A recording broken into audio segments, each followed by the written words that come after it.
애굽의 노예에서 출애굽시키신 하나님은 만나와 메추라기를 통해 육신적인 필요를 채워주시고 그 다음에 주신 것이 말씀이었습니다. 그 말은 사회복지 측면에서 말한다면 어떻게 사회복지를 해야 할지 우리에게 알려주는 중요한 또 열쇠가 됩니다. 길거리 노숙자에게 육신적인 필요를 채워주고 그걸로 끝나버리면 아무 의미가 없습니다. 육신적인 필요를 채워준 후에는 반드시 영적인 필요를 채워줘야 합니다. 그런데 대부분 육신적인 것에서 끝나거나 영적인 것을 정확한 복음이 아닌 다른 것을 심어주는 경우가 허다합니다. 하나님이 말씀을 주신 것은 말씀으로 잘못된 각인을 바꾸라는 것입니다. 상처에서 뿌리 나온 상처의 그 뿌리에서 빠져나오라는 것이죠. 그 상처의 그 과거의 쓴 뿌리에서 빠져나오라는 것입니다. 그리고 사탄에게 속지 않는 체질이 되라고 하나님이 말씀을 주신 것입니다. 그래서 그 말씀의 이유를 정확하게 알아야 되고요. 그러면 오늘은 그 말씀의 기준이 무엇이냐, 말씀을 우리에게 주신 그 기준이 무엇이냐. 자, 참된 행복의 조건인 10계명을 주신 이후에 10계명을 주신 이후에 우리의 실제 우리의 삶 속에서 그 어떻게 살아야 될 것인가를 우리 오늘 말씀을 주셨습니다. 1절부터 11절까지는 종에 관한 법이고요. 12절부터 그 다음에 27절까지는 폭행에 관한 법이고요. 그리고 28절부터 마지막 36절까지는 임자의 주인의 책임에 관한 법입니다. 자, 먼저 이 종에 관한 법에 대해서 쭉 나왔습니다. 이게서 11절까지 이렇게 나와 있는데요. 뭐 아까 쭉 읽어봤지만 예를 들면 이제 6년 동안 섬겼으면 주인을 섬겼으면 지금 7년째에는 자유하게 내보내라. 그리고 만약에 주인이 그 종에게 여자를 줘가지고 가족을 이뤘다. 그래서 자녀까지 낳았다. 그러면은 종만 이제 이게 부인은 이 주인이 줬으니까 그 종만 다시 나가게 7년째는 다시 나가게 하라. 그런데 만약에 그 종이 자기 가족들을 너무 사랑해서 나는 영원히 당신의 종이 되겠습니다 하면은 이제 귀에다가 송곳으로 구멍을 뚫어라. 그러면 그 구멍 뚫린 것이 영원히 종이 된다는 그 표시다. 이런 내용이고요. 그리고 이제 만약에 그 여자 노예를 만약에 받았다. 근데 여자 노예를 받았는데 그 여자 노예를 자기 아들에게 줬다. 그러면 노예지만 딸같이 대우해라. 이런 이제 내용입니다. 굉장히 진보적이죠. 하나님 말씀이. 왜 그러냐면 그 시대의 노예, 종 같은 경우는 거의 뭐 물건 취급이잖아요. 물건 취급이고 함부로 죽여도 뭐 아무렇지도 않고 아주 그리고 한 번 노예되면 영원히 노예인데 6년만 노예를 하라는 거예요. 6년만 노예하고 7년째는 자유인으로 내보내줘라. 이렇게 얘기를 합니다. 하나님이 굉장히 진보적인 그런 말씀을 이렇게 합니다. 그 시대에 굉장히 앞서가는 말씀이죠. 그리고 또 폭행에 대해서 또 말씀합니다. 이게 36절까지 이렇게 나와 있는데요. 만약에 소가 사람을 들이받아가지고 사람이 죽었다. 그러면 그 소는 돌로 쳐 죽여라. 이렇게 나오고요. 그리고 만약에 부모를 15절에 보면 부모를 친 자는 돌로 쳐 죽여라. 그러나고 혹시 또 부모를 치지 않았다도 부모를 저주한 자는 죽이라 그랬습니다. 부모를 저주하면 죽이라 이렇게 나오고요.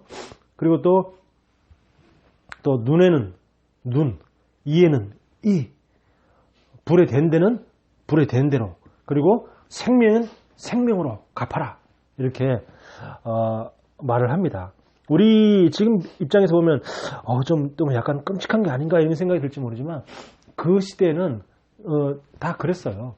그리고 또 어떻게 생각하면 그 눈에는 눈, 그 말은 뭐냐면 내가 눈을 다쳤으면 상대방도 눈만 다치게 해라 그 말하고 똑같은 말이에요. 다른 말로 하면 눈 외에 다른 곳은 다치게 하지 말라는 거예요. 눈에는 눈, 그 말 우리는 이제 그대로 받은 대로 복수해라 이 말인 것처럼 느껴지지만 또 반대로 생각하면 내가 아무리 화가 났더라도 내가 받은 만큼만 상대방에게 가하고 그 외의 부분은 건들지 마라. 이에는 내가 이를 다치는 상대를 또 이만 다치게 하지 눈까지 다치게 하거나 그러진 말아라. 그런 말입니다. 자, 그리고 세 번째에 또 임자의 책임, 자기 주인이 어떤 책임을 져야 되느냐 하고 이런 것이 36절까지 나옵니다. 여기는 이제 폭행은 27절이고요. 27절까지 나오는 말이고 자, 아까 만약에 소가 이제 아까 이게 폭행에서 그 얘기를 빠졌는데 고의로 만약에 사람을 죽였다 그러면 반드시 그 사람은 죽여라 그렇게 나와 있고요. 또 소가 사람을 들이받는 버릇이 있음을 알면서도 그걸 가만히 놔둬가지고 소가 만약 사람을 죽였다 그러면 소나 그 소의 주인 둘 다 죽여라. 근데 또 소가 소를 받아가지고 그래서 상대의 소가 죽었다 그러면 그 소를 팔아서 배상을 해주라 이런 얘기 있습니다. 자, 그러면 이 세 가지 법에 특징이 있습니다. 특징이 뭡니까? 첫 번째, 이 종의 법은 그 종의 법의 특징이 뭐냐면 21장 2절에 나와 있습니다. 힌트가 네가 히브리 종을 사면 그렇게 나와 있어요. 그러니까 만약에 다른 민족이 종이 되면 몰라도 같은 민족이 종이 되면 그렇게 함부로 하지 말고 7년째는 내보내라. 그 말은 뭐죠? 종으로 생각하지 말고 가족같이 대우하라 그런 말입니다. 왜? 7년 후에는 자유인이 될 거니까. 그래서 우리가 같은 동족이니까 같은 히브리 민족 교회 내에서 또 성도 간에 아무리 못난 사람이라도 절대로 무시하지 말고 가족같이 그러니까 같은 동족이 종이면은 그 종을 갖다가 막 딸같이 대우하라 막 그랬잖아요. 그러니까 가족같이 대우하라 그 말이잖아요. 그 종을 가족같이 대우하라 그 말입니다. 그러니까 교회 안에서도 우리가 적용해보면 교회 안에서도 아무리 종과 같이 그렇게 못난 사람, 보잘것도 없는 사람이라도 같은 교회 하나님의 백성이기 때문에 가족같이 대해야 된다. 이렇게 우리가 말씀을 받아야지 제대로 응답받을 수 있습니다. 그냥 단순히 옛날에는 법을 이렇게 하나님이 이렇게 법을 내렸구나 그렇게까지만 알면은 그 말씀을 통해서 우리가 응답을 놓치게 됩니다. 그래서 응답을 받으려면은 그렇구나 같은 동족은 7년째는 내보내서 자유인이 되면 어떻게 되면 나하고 동등한 조건이죠. 그런 것처럼 교회에도 정말 어려운 사람, 정말 부족한 사람, 정말 힘든 사람이 있는데 그 어려운 사람을 하대하거나 막대하거나 그렇게 하지 말고 가족같이 대하라는 겁니다. 가족같이. 이게 키고요. 자, 그리고 폭행에 대한 법은 무엇입니까? 폭행에 대한 법, 그 법의 특징이 뭐냐면 생명 존중을 말하는 겁니다. 생명이 너무너무 중요하기 때문에 함부로 사람을 죽인 자는 반드시 죽여라. 그 말은 뭐죠? 생명이 너무너무 귀하다는 거죠. 그리고 인격을 존중하는 겁니다. 부모를 저주한다는 죽여라. 그 말은 뭡니까? 굉장한 인격을 하나의 인격체로서 굉장히 존중해 주라는 얘기죠. 사람들 간에 살인 사건이 일어나고 부모가 자식을 죽이거나 자식이 부모를 죽이거나 그런 일이 왜 이랬습니까? 이게 안 되니까 생명 존중이 안 되고 인격체로서의 자기 자식이라고 생각하니까 하나의 인격체로 존중하지 않고 그냥 내 소유물 이렇게 생각하니까 이게 함부로 죽일 수 있는 거예요.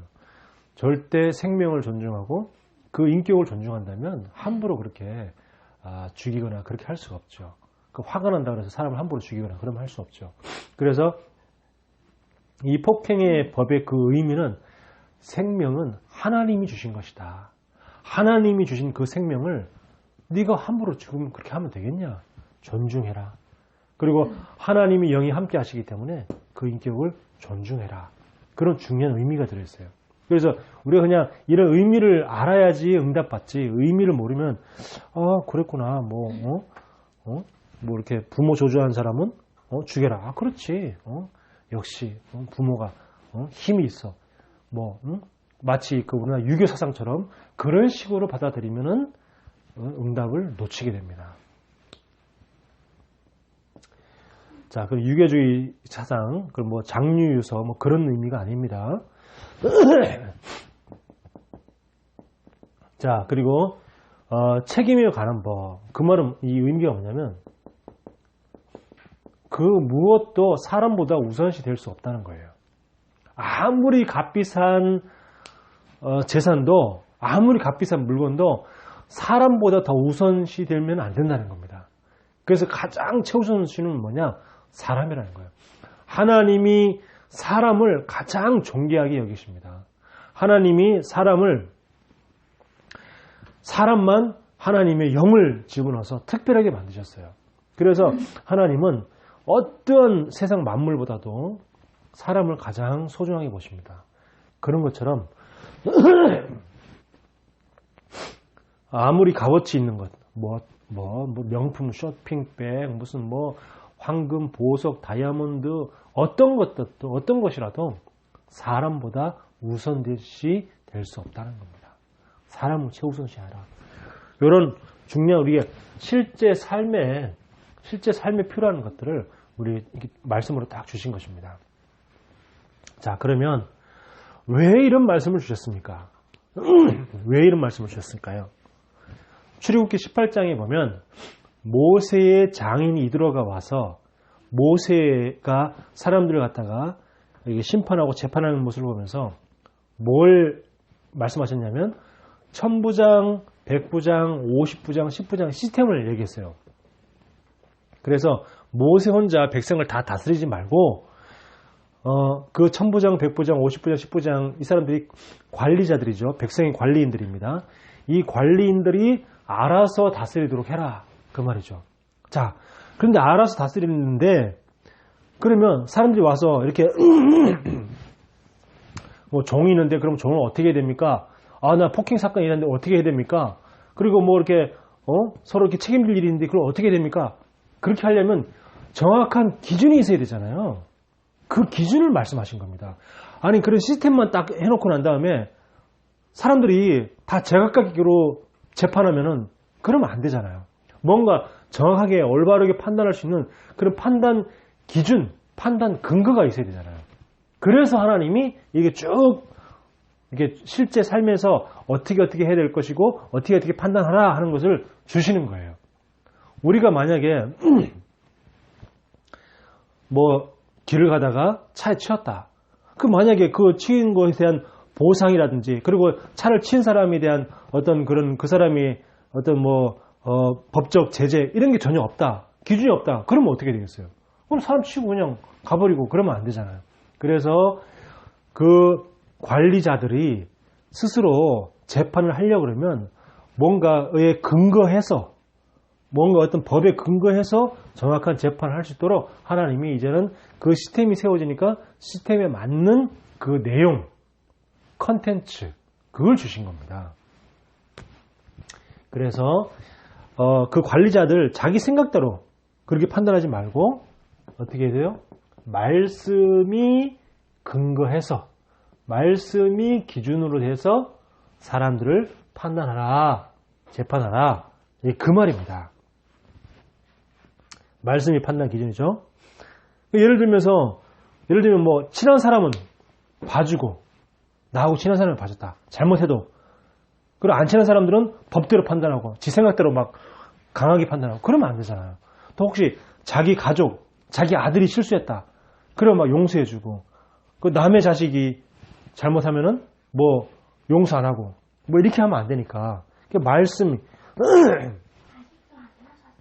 그리고 이렇게 정확하게 그 법대로 말씀이 기준대로 하라는 거죠. 그래서 지금도 경찰이나 검찰은 정확한 그 법에 의해서 이 검찰이나 경찰이 이 재판을 해야 되지, 검찰이나 경찰이 뭐 힘 있는 사람이라고 그래가지고 더 봐주고 혹은 뭐 자기 친인척이라고 해서 더 봐주고 그렇게 하면 안 되겠잖아요. 뭐 예를 들면 10부장이 자기는 10부장이 재판을 해야 되는데 예를 들면 뭐 50부장이 잘못을 저질렀어. 그럴 수 있잖아요. 50부장이. 그러면 어떻게 됩니까? 자기보다 높은 사람이니까 그 사람은 봐주고 이런 식으로 하면 안 되잖아요. 그래서 모든 것들이 뭐냐? 말씀이 기준이 되라. 말씀 기준. 판단 기준이 없으면 어떻게 무조건 죽여야 됩니까? 아니면 무조건 용서해야 됩니까? 그럼 보상을 해주려면 보상을 어느 정도 해줘야 됩니까? 그걸 알 수 없잖아요. 그래서 정확하게 뭐든지 하려고 하면 말씀은 뭐라고 되어 있느냐, 이걸 이제 우리가 늘 확인해야 되는 거죠. 헌금을 하려고 그런다. 헌금을 해야 되냐 말아야 될 것이냐, 혹은 11조헌금을 할 것이냐 말아야 될 것이냐. 그렇다고 그러면 인간의 말이 아닌 성경에는 11조에 대해서 뭘 말씀하고 있냐, 11조에 대해서 하라고 그러냐 말라 그러냐, 이런 것들을 우리가 말씀을 통해서 봐야 되는 거죠. 유튜브 보면은 그 목사님들의 설교가 다양하게 있는데 어떤 목사님은 11조 할 필요가 없다는 겁니다. 어떤 목사님들은 11조 할 필요가 없다는 거예요. 근데 그걸 그렇게 많은 성도들이 그걸 보면은 영향을 받겠죠. 그 목사님이란 분이 그렇게 함부로 얘기하면 안 되죠. 그분이 말하는 근거가 뭐냐면 구약에는 11조에 대한 이야기가 있다. 그러나 신약에는 11조에 대한 이야기가 없지 않냐. 지금은 예수님이 십자가에서 율법을 다 이루었기 때문에 이제는 더 이상 11조를 할 필요가 없다. 그런 논리로 말하는 거예요. 자, 그럼 과연 사람들은, 그러면 일반 성도들은 그럼 그 말 들으면 맞는 것 같거든요. 그래, 그러면 11조 할 필요가 없네. 그럼 11조 하라고 말하는 목사님들은 다 틀린 목사네. 이렇게 되어버리는 거예요. 마치 막 돈 욕심 있는 사람인 것처럼 그 11조 얘기하는 목사는 이런 식으로 되어버리는 겁니다. 아주 그건 틀린 거죠. 신약에는 11조가 아니고 아예 10에 8조, 9조 아니면 전 재산을 다 내버렸어요. 아예 전 재산을. 그러니까 11조가 없는 거지. 성경을 틀리게 알고 있는 거죠. 너무 모르고 있는 거죠. 그러니까 예수님 승천하신 이후에 초대교회 그 성도들은요, 아예 재산을 다 내버렸잖아요. 완전 헌신해버리고 올인해버렸잖아요. 그게 무슨 11조가 무슨 의미가 있어요. 11조를 말할 필요가 없는 거지. 11조를 강조 안 해도 돼요. 더 11조보다 더 많이 헌금해버리니까 11조를 할 필요가 없는 거죠. 근데 그걸 가지고 따지고 이단들도 또 그 얘기합니다. 이단들도 신약 성경에 11조 얘기가 어딨냐고 막. 지난번에 제가 예전에 한번 그 지하철에서 딱 나오는데 사람들이 막 전도를 하고 있는 거예요. 이렇게 막 이렇게 패드를 들고 막 전도를 보여주면서 딱 보니까 패드 들고 전도하는 것들은 다 하나님의 교회거든요. 그 어머니 장길자 성기는. 그래서 그 중에 한 명이 나한테 와서 이렇게 얘기하더니 뭐, 구약에 11조가 없는데, 뭐, 기존 교회들은 11조 얘기하는데, 우리는 11조를 뭐 안 하고, 뭐 어쩌고저쩌고. 그래가지고 내가 이제 막, 또, 못 참잖아요, 또. 그래서 또, 대판 한판 하고 막 그랬는데, 아주 한 몇 년 전에요. 그러니까, 이렇게 말씀이 정확하게 기준이 되지 않으면, 거의 자기 생각대로 얘기를 합니다. 자기 생각대로. 또 말씀을 알아도 어설프게 하는 거죠. 어설프게 하니까. 그리고 뭐 선교할 때는 어떻게 되냐. 또 어려움이 왔을 때 렘넌트 7명들은 어떻게 했냐. 도망 다녔냐? 어떻게 했냐. 이런 것들. 이 모든 것들의 판단 기준이 뭐냐. 말씀이 기준이 되어야 돼요. 말씀이. 그래서 이렇게 말씀을 주신 겁니다. 자, 두 번째. 그러면 또 이 말씀 주신 이유가 뭐냐면, 과연 내가 복음이 맞는가? 이것이 판단 기준입니다.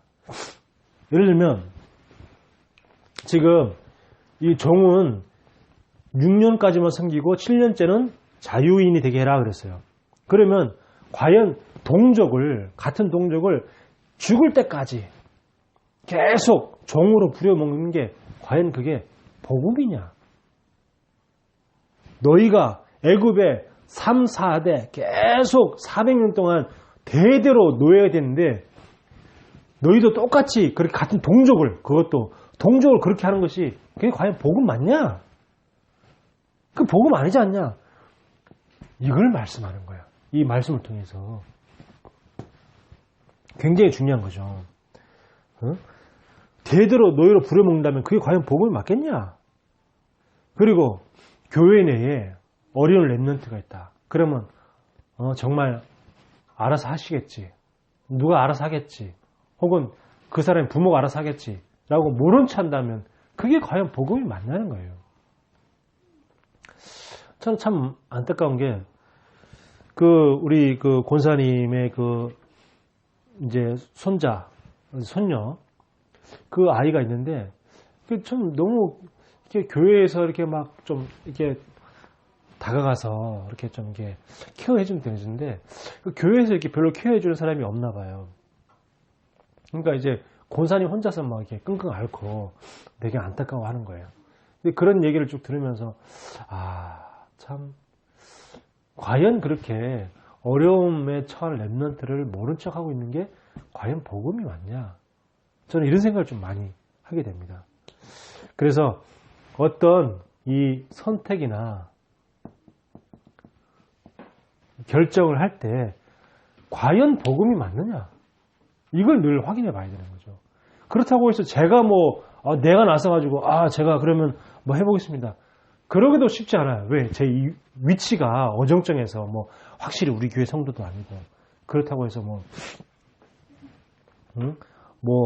이렇게 좀 뭔가 그런 관계도 아니고 우리 교회로 올 사람들도 아니기 때문에 그렇다고 내가 이렇게 막 나서기도 애매한 그런 입장이죠. 그래서 뭐든지 어떤 우리가 선택이나 어떤 결정을 할 때 과연 복음이 맞겠냐? 그게 과연 복음이 맞겠냐? 이걸 늘 확인해 봐야 되는 거죠. 자, 그리고 이 율법을 통해 결국은 뭐죠? 복음을 깨달으라는 겁니다. 복음을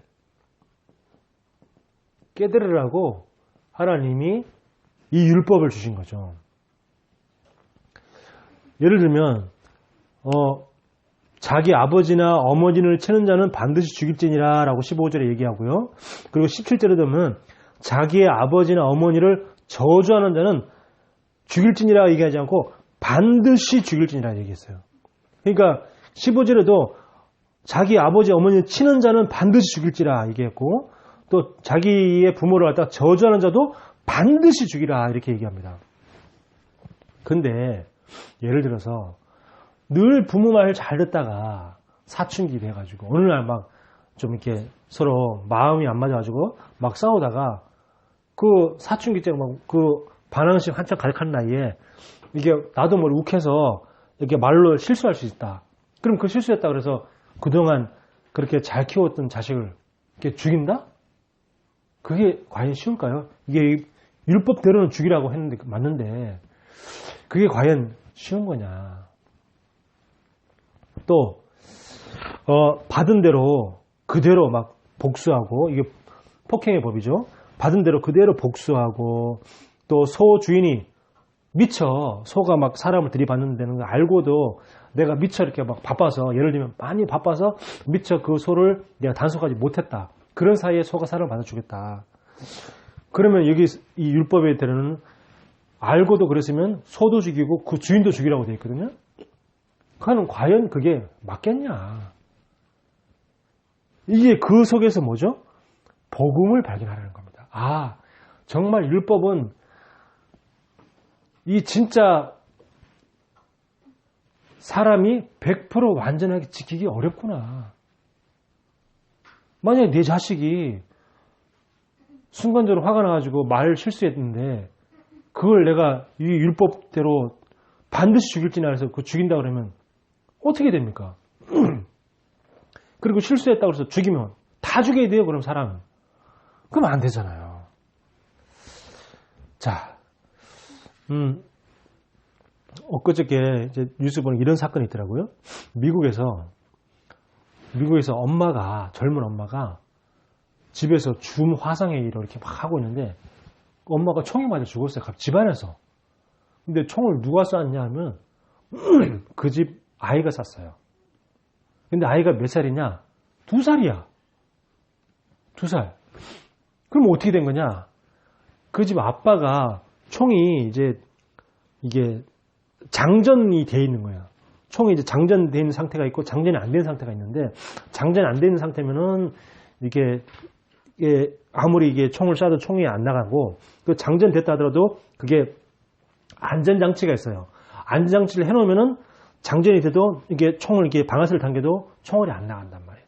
근데 그 안전장치도 안 해놓고 그렇게 장전된 상황에서 애가 그 총을 또 어떻게 함부로 그냥 아무렇게 놔뒀는지 그걸 갖고 놀다가 그냥 이렇게 뭐 이렇게 했는데 마치 그 총구가 엄마를 향했고 그래가지고 엄마가 죽은 거예요. 그럼 만약에 이 율법대로라면 어떻게 돼? 부모를 친자도 반드시 죽일지라 그랬는데 그럼 그 2살짜리 애를 죽여야 되는 거예요. 그럼 어떻게 됩니까? 지금 이제 미국에서는 그 아버지를 이제 잡아갔어요. 왜? 아버지가 총기 관리를 허술하게 했다. 이래서 이제 된 거죠. 자, 그러니까 우리가 이런저런 여러 가지 상황이 생길 수 있기 때문에 이 법을 갖다가 일률적으로 딱 적용해버리면 어떻게 됩니까? 그럼 이제 많은 문제가 생기는 거예요. 일률적으로 똑같이 적용해버리면. 자, 그렇다고 해서 또 이렇게 법을 없으면 어떻게 해? 율법이 없으면. 율법이 없으면 내가 죄를 지어놓고도 죄인지 모르잖아요. 그리고 또 죄인지 모르니까 계속 반복해서 또 죄를 짓겠죠. 그리고 또 피해를 당한 사람은 또 어떻게 됩니까? 그러면 어디 보상을 받을 데도 없잖아요. 율법이 있기 때문에 네가 이렇게 당했을 때는 이렇게 해라 하고 지금 종에 관한 법, 이게 폭행에 관한 법, 책임에 관한 법 이런 게 다 법이 있으니까 그게 보상을 받고 배상을 받을 수 있잖아요. 근데 이 율법이 아예 없다. 그러면 사람을 막 함부로 치고 다니고 죽이고 다니고도 뭐 죄인지 모르고 또 그걸 함부로 죽이고 그럴 것이고 또 피해를 당한 사람이나 그 피해자의 가족들은 어떻게 됩니까? 굉장히 고통스럽겠죠. 보상을 받을 길이 없으니까. 그럼 또 어떻게 돼요? 그럼 나도 똑같이 죽이겠죠, 뭐. 니도 죽이냐? 나도 죽이자, 뭐. 이렇게 됩니다. 그래서, 이 율법을 통해서 회개할 기회를 주는 거죠. 회개할 기회. 율법은 뭡니까? 율법을 통해서 회개하라는 거죠. 율법을 통해서. 그리고 결국에는 인간이 율법을 완전하게 지키기는 힘듭니다. 어려워요. 그래서 이걸 깨닫고 인간 세상에 이 율법으로는 인간 세상의 문제를 해결할 수 없구나. 왜냐하면 아까 얘기한 것처럼 여러 다양한 변수가 있고 다양한 이유, 다양한 상황들이 있는데 이 법을 갖다 일률적으로 적용해가지고 착한 자식이 한 번 실수했다 그래서 반드시 죽이고 이렇게 해서는 안 되잖아요. 그래서 율법으로는 절대 인간의 문제 해결할 수 없습니다. 절대 인간의 문제는 해결할 수 없고, 또 율법으로는 절대 어떻게 돼요? 구원받을 수도 없어요. 절대 이 사탄을 이길 수가 없어요. 율법으로는. 그래서 이 율법을 주신 이유는 뭐냐면, 이렇기 때문에 복음을 발견하라는 겁니다. 복음을 깨달는 거예요.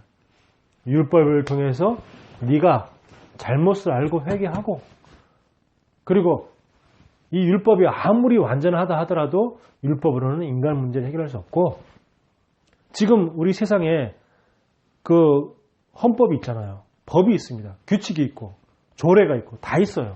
하지만 그 어떤 법이라도 인간의 문제는 해결할 수 없어요. 이 법이 있다고 해서 사람이 사람 안 죽입니까? 법이 있다고 해서 여러 가지 폭행 문제 안 일어납니까? 법이 있다고 해서 절도 문제 안 일어납니까? 계속 일어나고 있잖아요. 법이 있다고 해서 부모가 자식을 안 죽입니까? 법이 있다고 해서 유치원에서 아이를 학대 안 합니까? 계속. 법이 있어도 계속 문제는 계속 일어나요. 왜? 법으로 인간의 문제는 해결을 할 수 없어요. 법으로는 절대 인간은 구원받을 수도 없고, 절대 영적인 존재인 사탄과 흑암 세력을 이길 수가 없어요. 그래서 이 법을 주신 이유는 뭐냐? 이 법은 좋은 것이지만 이 법으로는 인간은 안 되는구나. 구제할 수가 없고 인간의 문제를 해결할 수 없구나. 그래서 우리에게 복음이 필요하구나. 이걸 깨닫게 하기 위해서 말씀을 주신 것이죠. 그래서 복음을 깨닫는 기준이 뭐냐? 바로 율법이다. 그 말씀입니다. 그래서 이 복음이 필요하다는 것을 알게끔, 복음이 필요하다는 것을 알게끔. 전도는 뭡니까? 복음의 필요성을 알게 해주는 게 전도예요. 사람들은 복음이 필요하다는 사실을 모르고 살아왔잖아요. 또 복음이 필요한 사실을 모르고 살아갑니다. 그런데 당신에게 정말 필요한 것이 뭐냐? 돈도 필요하고, 당신에게 건강도 필요하고, 당신에게 지식과 명예와 모든 좋은 것들이 다 필요하지만 그것이 당신의 문제를 해결할 수 없다. 그것이 당신을 구원시킬 수 없다. 당신의 진짜 필요한 것은 복음이다. 이 복음의 필요성을 알게 해주는 것을 보고 전도라고 하는 거예요. 자, 이렇게 우리에게 중요한 이 말씀이 우리에게 기준이 되어집니다. 자, 데살로니가 전서 5장 16절에 보면 이렇게 말씀합니다. 항상 기뻐해라 그랬어요. 항상 행복하란 말이죠. 항상 기뻐해라. 그 말은 항상 행복하다. 행복하니까 기뻐할 수 있죠. 또 기쁘면 행복한 거죠. 그래서 율법은 답이 될 수 없죠. 절대. 율법은 답이 될 수 없다는 걸 알기 때문에 복음만이 답이라는 사실을 알기 때문에 항상 기뻐하라는 겁니다. 율법은 좋은 것이지만 율법으로는 답이 될 수 없고 진짜 답은 복음이 답이구나. 이걸 우리가 알고 있기 때문에 항상 기뻐하라. 그리고 인간 세상을 살아가면서 부딪히는 여러 가지 다양한 문제, 다양한 어려움 속에서 답을 찾는 기쁨을 누리는 겁니다. 이 답을 찾지 못하면 세상 살아가기 참 어렵죠.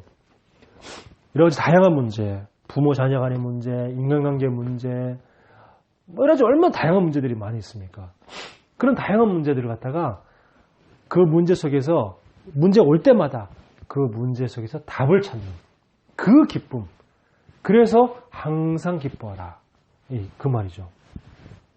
그래서 우리가 그 문제의 답을 꼭 찾으면 좋겠지만 답을 못 찾는다 하더라도 말씀으로 답을 찾는 그 과정 자체가 기쁜 거예요. 과정 자체가 벌써 이미 기쁜 겁니다. 얼마나 좋은 거예요. 얼마나 즐겁습니까? 이게 그 영적인 기쁨이죠. 그 문제 속에서 어떻게? 나를 치유하는 기쁨. 항상 기뻐라. 문제 속에서 자꾸 나를 치유하는 겁니다. 모든 문제 속에서 현장을 치유하는 기쁨. 그렇기 때문에 항상 기뻐하라. 이 기쁨이 있으니까. 너희에게는 이 기쁨이 있다. 항상 문제에서 답을 찾고 또 나를 치유하는 기쁨. 그리고 현장에 그 답이 없는 사람들에게 답을 주는 그 기쁨. 그래서 그 답을 주는 그 기쁨이 있기 때문에 항상 기뻐하라. 그랬습니다. 그래서 이번 한 주간도 말씀과 복음으로 답을 찾고 또 치유하고 답을 주는 그 행복을 누리기를 예수 그리스도의 이름으로 축원합니다. 하나님 은혜를 감사합니다. 말씀이 모든 삶의 기준이 되게 하시고 또 복음이 모든 문제의 해답이 되게 하여 주옵소서. 이 기준과 해답을 늘 삶 속에 모든 관계 속에 모든 문제 속에 적용되어지게 하여 주옵소서. 예수 그리스도 이름으로 기도하옵나이다. 아멘.